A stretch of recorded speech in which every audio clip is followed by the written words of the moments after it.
अस्सलाम वालेकुम नाज़रीन आज का हमारा टॉपिक है इंक्रोचमेंट या तजावज़ जो है ना वो क्या होता है और उसकी मुकम्मल तफसील जो है ना वो आज की वीडियो में जो है ना वो डिस्कस की जाएगी।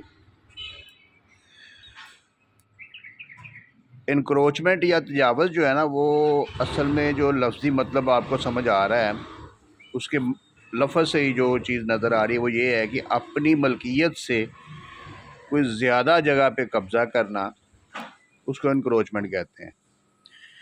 यानी जो आपकी अपनी ज़ाती मलकियत है, अगर 5 मरले है तो अगर आपके पास 5.25 मरले कब्ज़े में है तो वो जो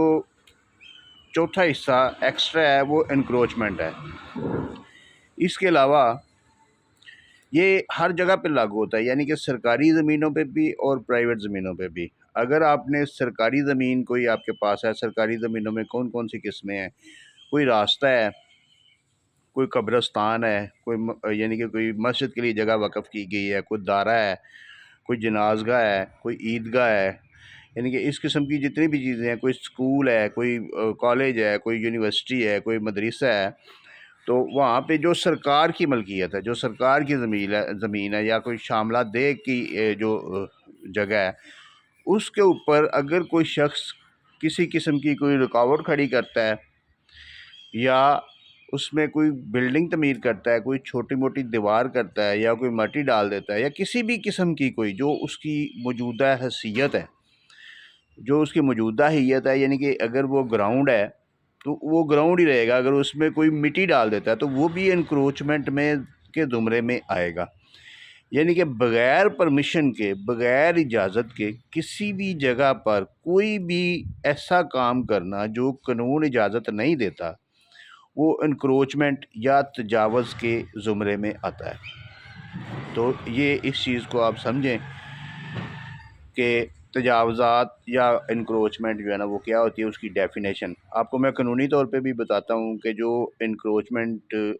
एक्ट 1922 नहीं 2022 जो 1922 नहीं सॉरी 2022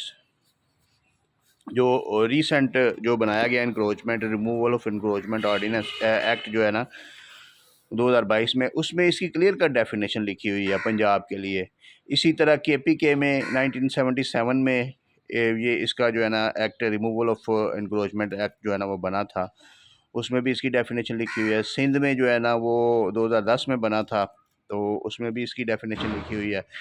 तो सिंपल इसकी डेफिनेशन यही है कि जो प्रॉपर्टी गवर्नमेंट की मलकियत है, जो भी जायदाद गवर्नमेंट की मलकियत है, उसके ऊपर अगर कोई प्राइवेट बंदा without permission of the authority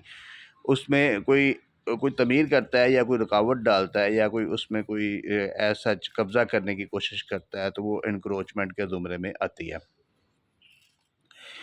अब इंक्रोचमेंट जो है ना वो या तजावज़ जो है ये वो क्यों होती है और किस वजह से होती है। ये जो कब्ज़ा ग्रुप होते हैं ना, कब्ज़ा ग्रुप, इनकी कोशिश ये होती है कि सरकारी ज़मीन चूँकि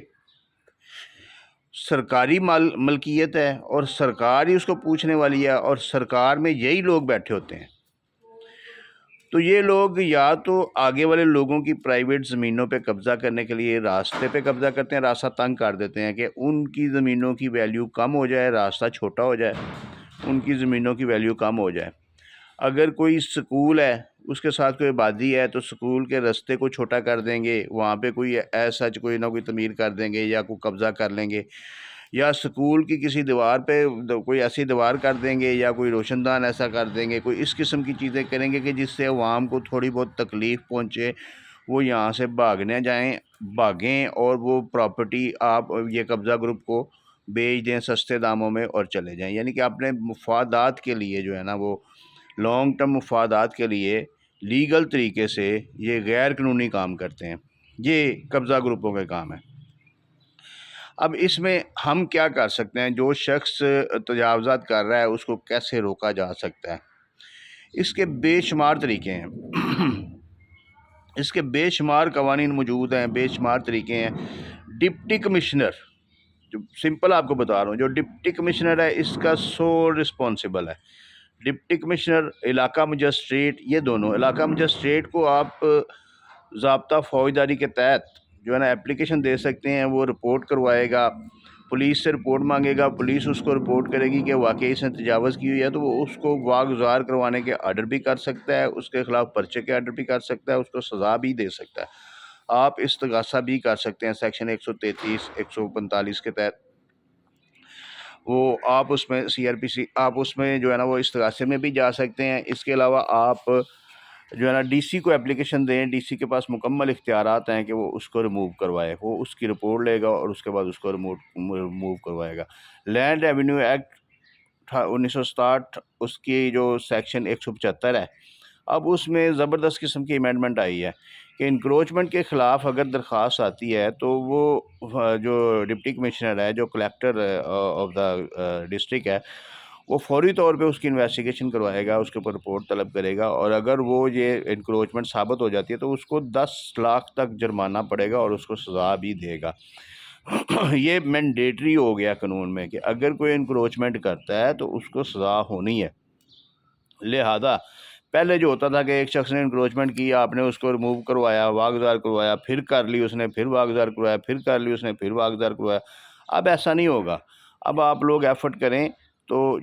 جو بھی شخص انکروچمنٹ کرے گا اس کو ڈیفینیٹلی پرماننٹلی اس کو سزا ہوگی اور اس کو جرمانہ بھی ہوگا۔ تو انکروچمنٹ جو ہے نا تجاوز، یہ ایک غیر قانونی کام ہے، اور آپ کو بائی لا یہ رائٹ حاصل ہے کہ کوئی بھی شخص، کوئی اہلیان دے میں سے کوئی بھی شخص، گاؤں میں سے کوئی بھی شخص جو ہے نا وہ اس کی رپورٹ کر سکتا ہے، اس کے خلاف کیس کر سکتا ہے۔ اسی طرح یہ صرف اور صرف قبضہ گروپوں کے خلاف نہیں، اگر کوئی کمپنی، کوئی ہاؤسنگ سوسائٹی، ایون کہ کوئی بھی وابٹا ہے یا ریلوے ہے یا کوئی بھی، اگر اس کی جگہ پہ کوئی قبضہ ہوا ہے تو وہ بھی واگزار کروا سکتے ہیں، اور اگر کسی شخص نے ان کی جگہوں پہ قبضہ کیا ہے تو وہ بھی واگزار کروا سکتے ہیں، یہ بھی انکروچمنٹ کے زمرے میں آتا ہے۔